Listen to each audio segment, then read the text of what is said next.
We know what you're looking for. Your specially grilled newspaper, spiced with lifestyle, sport, entertainment, politics, business, and international news. The Voice is available every Friday. Subscribe now. The Voice.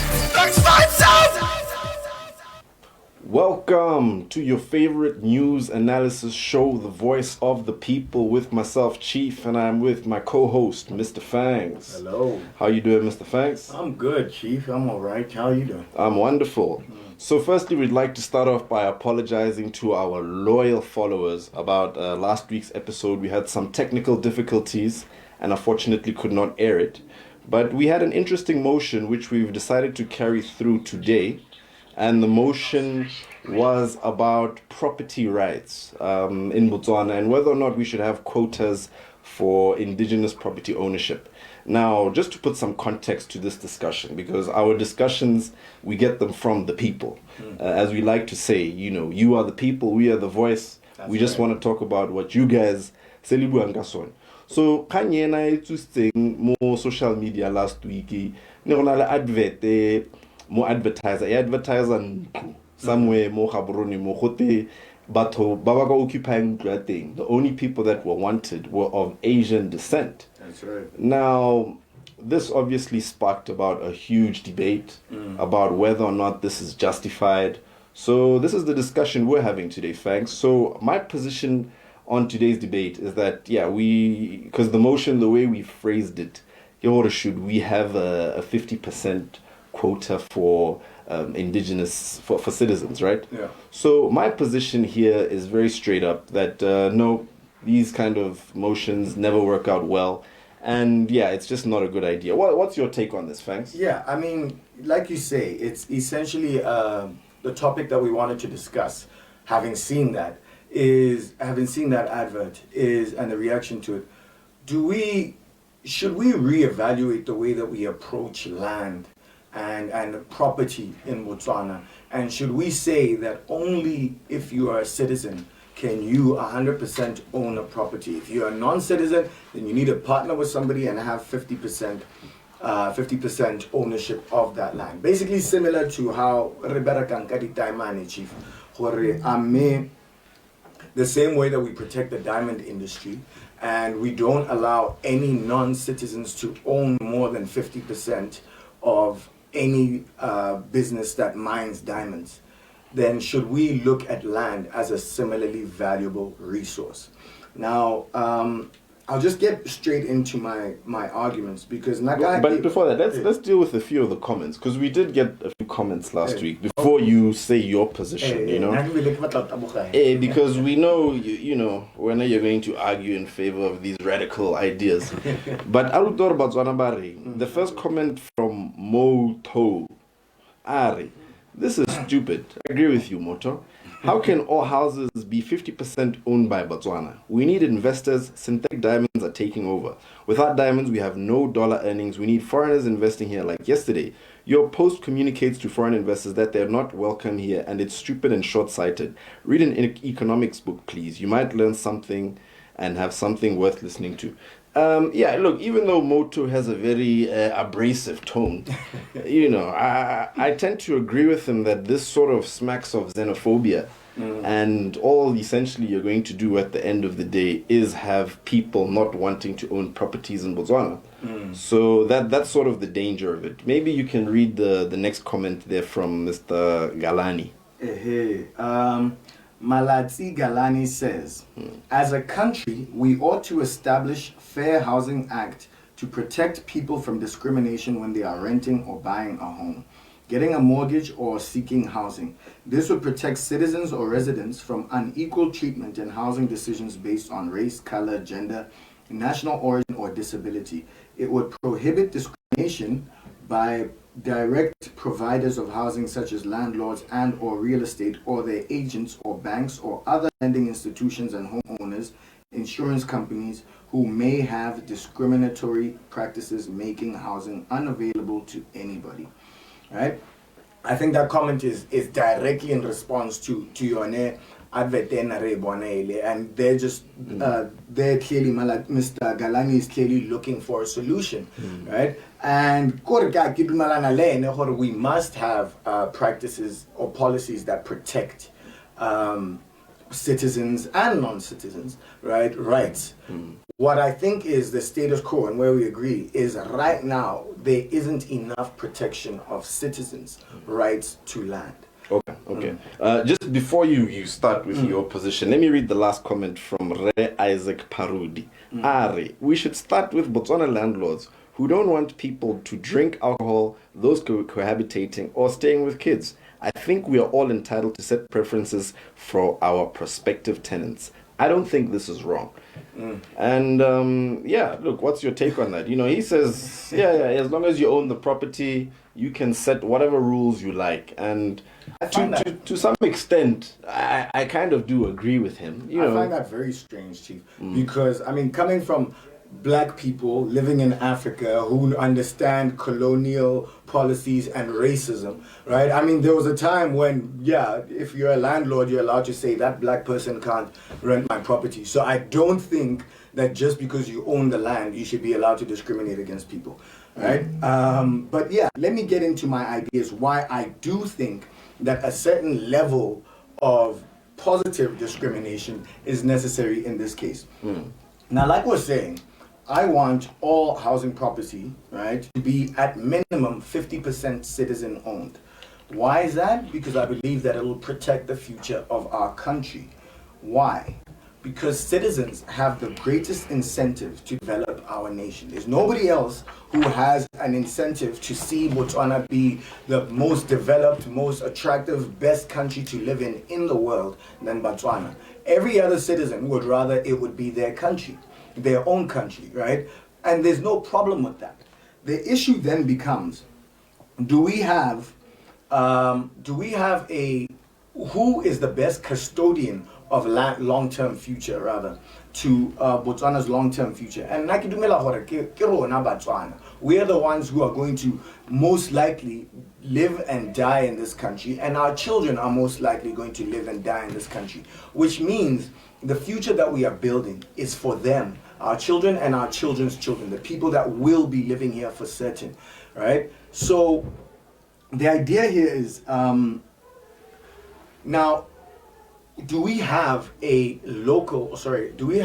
proper marketplace, a fair marketplace under which Botswana are able to protect the future of their land, right? And I don't think that we do, because right now, if you have land, if you're a foreigner and you own land in this country, if you're renting that land, chances are you're more likely than a Botswana to export the funds that you get from that property. If you sell property, you're more likely to export the funds that you get from that property.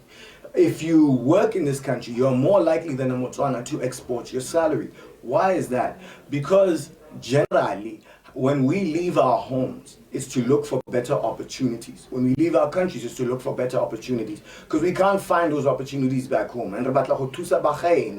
Right? So when I leave and go to the UK or wherever to work, I'm going to be sending money back to my nieces, my nephews, my siblings, my cousins, my friends, whoever else. In fact, the largest source of foreign aid is from citizens living abroad sending money back home. So what does that mean practically for Botswana? It means that when you are a non-citizen and you have assets in this country, chances are you are thinking about sending those assets or the money from those assets outside the country. That money is not being used to redevelop the country, right? So that means that our country is losing out, which is entirely different if you're a citizen, because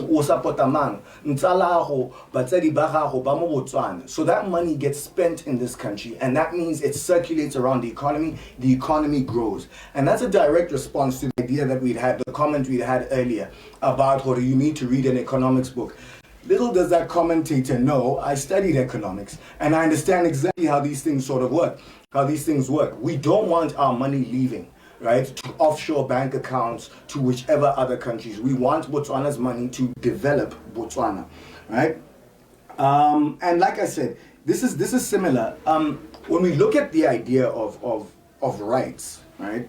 It's in our constitution. Every Botswana is entitled to own land. But practically speaking, Banana Bunzi Barona, we don't own land. Why don't we own land?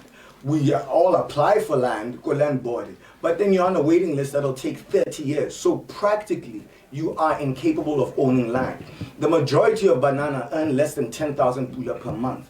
That means you can't afford to buy land, you can't apply for land, and yet in our constitution it says that we have a right to own land. So how do we exercise this right? Why is it that we can't afford to own land?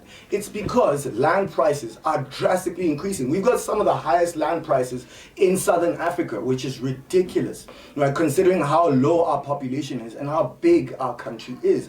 The reason this is happening is because we've got that foreign direct investment that people keep talking about, right? We've got people that are coming in that earn a lot more money than the average Botswana earns, and therefore they're able to buy properties for ridiculous prices. They inflate the market price, which means the average Botswana who is not getting paid an extra salary for leaving their country, who's not getting their housing paid for by their employer because they left their country. They're working Kochopisi every day. How are they going to be able to afford property for 600,000 pula, a million pula? Because that's how much your average apartment costs in Gaborone right now. Ideally, what it has, the effect that it has in practice is of making it almost impossible for us youth and the youth coming after us to actually own land. Land will be owned by a small few people. And one day we'll be talking to our children, Chief, and telling them, okay. Chief Fangz, wena tota o believe gore batswa kwa ba re tsela lehatshe ba re tsela di opportunity and re to tswa ka motso re sna le haele sepe le haele kanyo tota ha ke dumalane le one go thelele because it's a little bit all over the place, right? Because first of all, what we're dealing with here is property rights, and the problem you seem to identify, firstly, it's about madiato mo Botswana, remittances, right? Now, what you have to realize is that you're not actually stopping remittances in any way, because people are still working here, sending money home. They're still paying tax here. The only thing that you're stopping is from these individuals from owning this property. So, like you very well said, they can still own 49% of the property, and they'll still send that 49% home. So, if your problem is that foreigners batsa lehatshe and dihatsu mo Botswana, this is actually not going to solve that. It's actually going to make it more incentive for them go ntsha madi, because they know that madi a ba ka dirang are limited, so they must take the limited money they have and send it back home. It doesn't make any sense, right? But secondly, the issue identified, ya gore banana habana lehatshe and all of these things, yeah, these are problems that we're dealing with, but then it's disingenuous to try and take these national issues and blame them on this single group of people. The reason why we have such a huge backlog in people getting their plots is, number one, due to inefficient systems of distribution, right? And I'll deal with that in my first speech in my first point in my speech about, number one, does Botswana have capacity to own all commercial properties in Botswana, right? No, they don't, because simply what you're saying is that but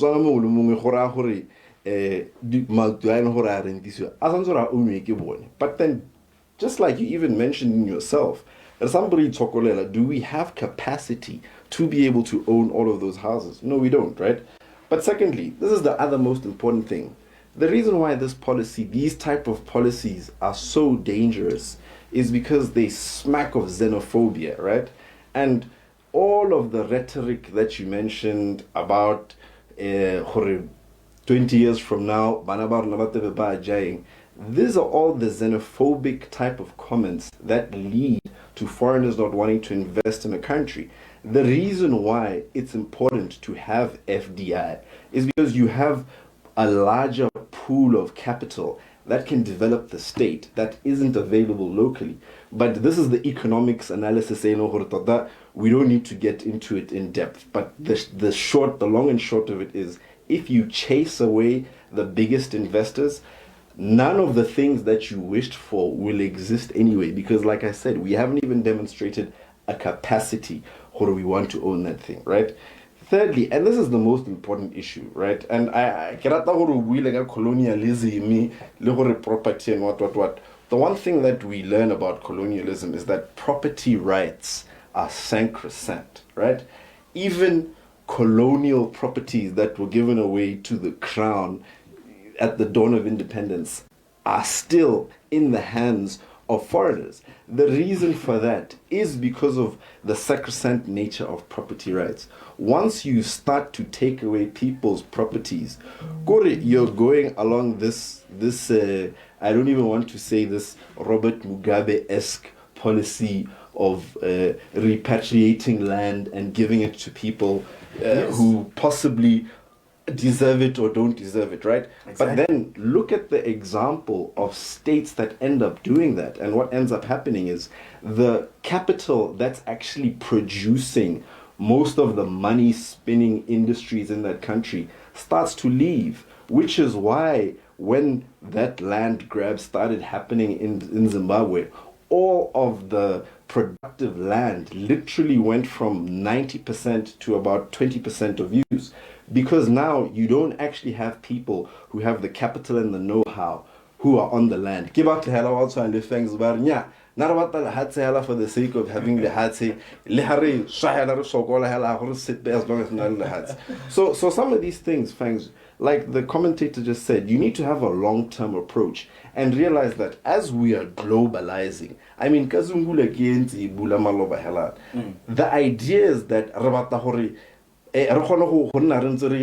integrate as mahatsi. So even this idea of nationhood and national land, it's slowly going to go away. Instead of disenfranchising foreigners, I think what I was looking for from you is how can we empower batho ba rona bo gae gore le bone ba kgona go nna le capacity go own the foreign land.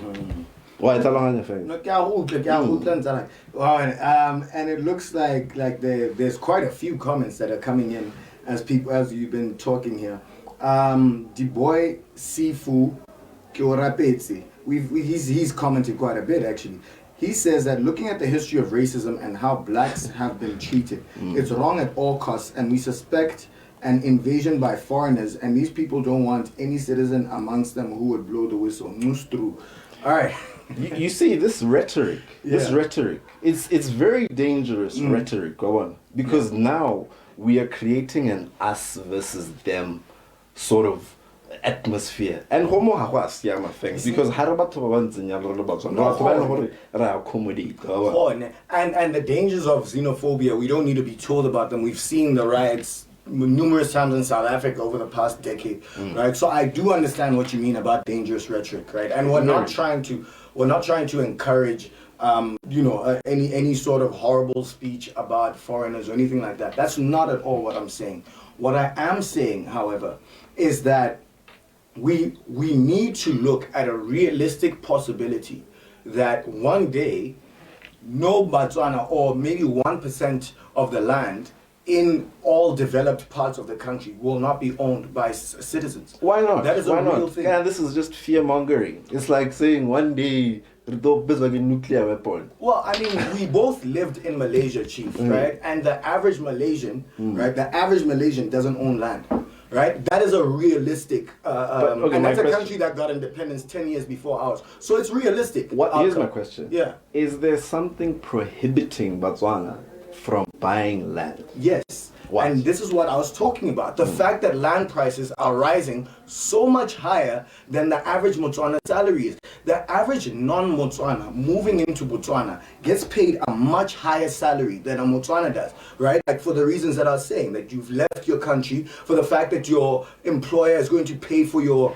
housing, the fact that they're going to pay your wife for leaving her job, all of that stuff means that the average non-citizen moving into the country is earning many times what the average Botswana is. And because our government is encouraging these companies to bring in people that are qualified to come and help us develop our country, they also need to recognize that there's another side to this, that it could end up harming our citizens in a particular way, and protect them from that. That's all I'm saying. What you're failing to describe to us, right, is what this has to do with property, and demonstrate how Botswana have the capacity to own that property.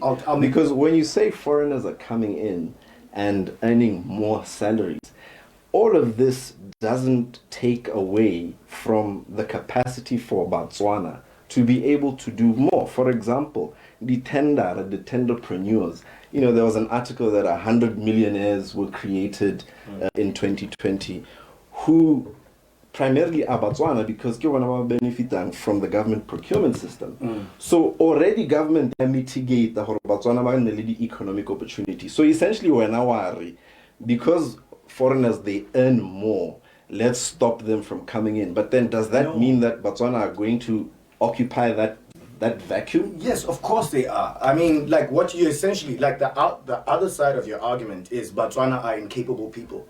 Right? Therefore, we can't farm, we can't run businesses, we can't be landowners. And that's absurd, right? The reason why we don't own land... incapable, but we haven't developed the financial capacity. Yeah, that's the idea, because we're not as rich as the United Kingdom or as rich as Nigeria or South Africa or America, because they're more developed than us. And that's what I mean by it's not a fair marketplace, because you got these resources that are coming from like 200 years worth of industrialized development coming into our country, and you expect like Tumo from Mahorapiti to be able to compete with that. Of course not. I need help from my country to be able to do that. The same way that the British, what do you call it, the Dutch East India Company was funded and supported by their government, right? That's how these countries develop. But the moment you start referencing Dutch East India Company as models for development, I think we're borderlining on some dangerous territory, because I'd like to think that we are now democratic, there's like systems in place for us to voice. But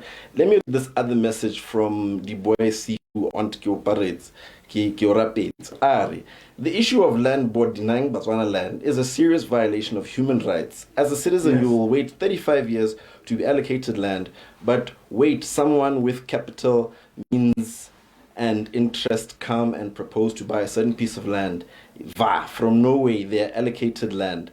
Botswana got no right to their land. Botswana, the government is taming us. Only our leaders, opposition, get prime locations. But me, Botswana, you pay, you get landlords, blah, blah, blah. Okay, I get the gist of what he's saying, even though there's two different things he's talking about. Kozubaka, land board corruption. And I think that one, it's very easy to deal with. Just like strengthen the, laws and the oversight institutions so that they can deal with that, right? But more importantly, what he's talking about also is just this idea that you have to wait such a long time to get land. And I think that clashes directly with your idea, Botswana have capacity, because like I say, every Botswana is entitled to a piece of land. Yes. And they essentially, in theory, have access to a piece of land. Our problem is just that it takes a long time to get that land. But now, that does not mean that if a foreigner comes and buys another piece of land, it's going to slow down that process of the government allocating me land. The idea is this, Chief. We all have a right to own land as Botswana, land in Botswana, right? And there are two options for me to do that. One, I can apply for land board. Two, I can buy land. Yes.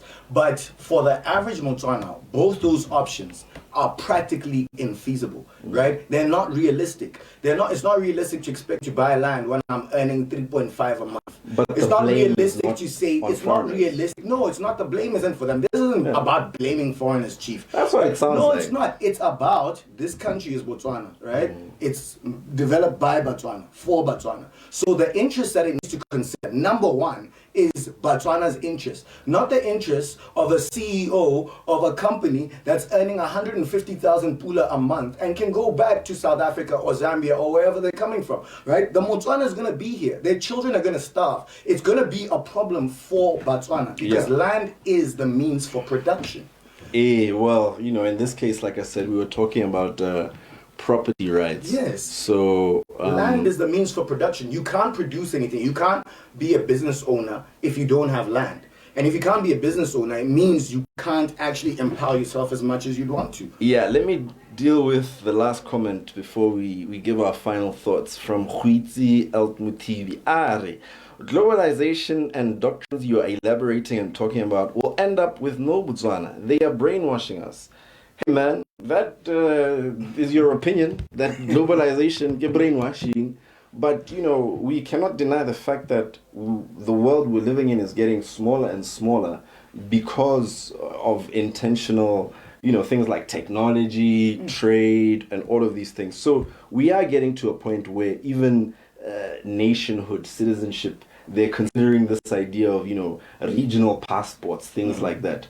So I agree with this guy to some extent that, look, that globalization, it's always going to happen. And in the end, maybe what we know of Botswana, the borders, is in future not going to exist. Nah, Mutubi doesn't want globalization. He thinks we must protect Botswana. Give us your final thought, Fangz, before we wrap up. Like I said, right, for me, land is the means for production. It is the basis. It is Botswana, right? So it's really tragic to me that the average Botswana, right, the average person I know my age, is really struggling to find land and own land, right? And I think that the government needs to really assess how they can fix this problem, right? And maybe the solution isn't to prevent non-citizens from owning land. Of course not. Maybe the solution is something else. But it starts with us thinking radically like this in order to make sure that there are solutions that are found. Because without radical thinking, we're just going to keep doing this same thing. And 100 years from now, none of us will own any land in this country.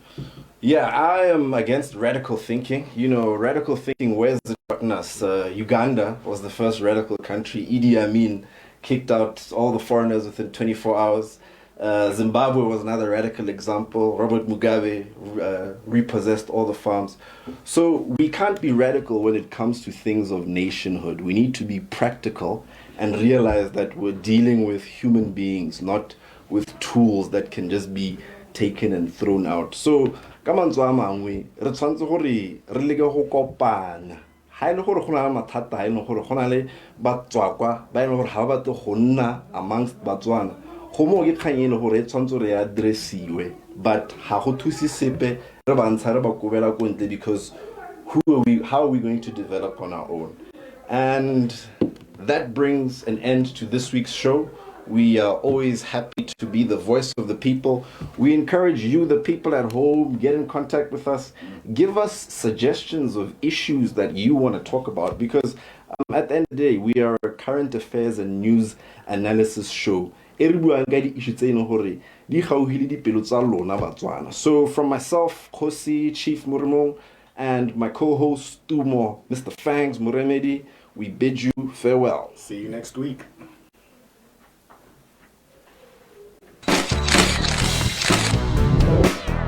Only one newspaper captures the human side of Botswana.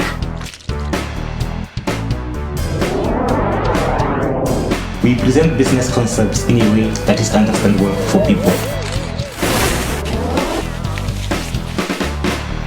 We show you what's hot and what's not. We are the best-selling newspaper with the best online presence. The Voice speaks for itself.